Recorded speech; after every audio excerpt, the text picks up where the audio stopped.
നിങ്ങളുടെ പ്രണയവുമായി ബന്ധപ്പെട്ട് ആ പേഴ്സൻ്റെ ഇപ്പോഴത്തെ അവസ്ഥ എന്താണ്?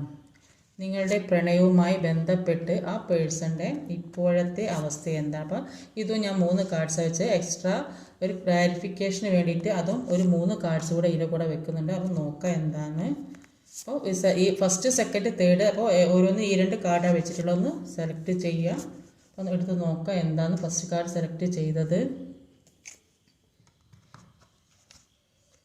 ഫസ്റ്റ് കാർഡ് സെലക്ട് ചെയ്തത് അവർ ഒരുപാട് നിരാശയിലാണ് ഇപ്പം നിൽക്കുന്നത് കാണുന്നത്. പല വിഷമങ്ങളും അവർ മനസ്സിലുള്ളതായിട്ട് കാണുന്നുണ്ട്. അവർ നിങ്ങളെ ഹോൾഡ് ചെയ്ത് വെച്ചിരിക്കുന്നു. അവർ ഒരുപാട് നിരാശയാണ്. പല കാര്യങ്ങളും ആരോടും പറയാതെ വിഷമിച്ചിരിക്കുന്നതായിട്ടാണ് കാണുന്നത്.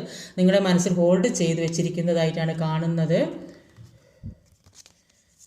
ഈ രണ്ടാമത്തെ ഇത് സെലക്ട് ചെയ്തത് അവ ഏതോ നെഗറ്റീവായ സാഹചര്യത്തിൽ നിന്ന് മാറണം, മുന്നോട്ടേക്ക് പോകണം എന്ന് തന്നെയാണ് ചിന്തിക്കുന്നത്. ഒരു സക്സസ് വേണം എന്ന്, നെഗറ്റീവായ സിറ്റുവേഷനിൽ നിന്ന് ഒരു സക്സസ് വേണം എന്ന് ആഗ്രഹിക്കുന്ന വ്യക്തിയാണ് സെക്കൻഡ് കാർഡ് ചൂസ് ചെയ്തത്.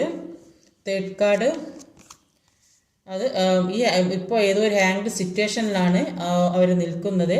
അതിൽ നിന്ന് ഒരു സക്സസ്, ഏതോ ഒരു ഹാങ്ഡ് പല കാര്യങ്ങളും മനസ്സിലാക്കിയിട്ടും മുന്നോട്ട് പോകാൻ പറ്റാത്ത ഒരു സാഹചര്യത്തിൽ നിൽക്കുന്നു. ആ സാഹചര്യത്തിൽ മാറി ഒരു സക്സസ് വേണം എന്ന് ആഗ്രഹിക്കുന്നു.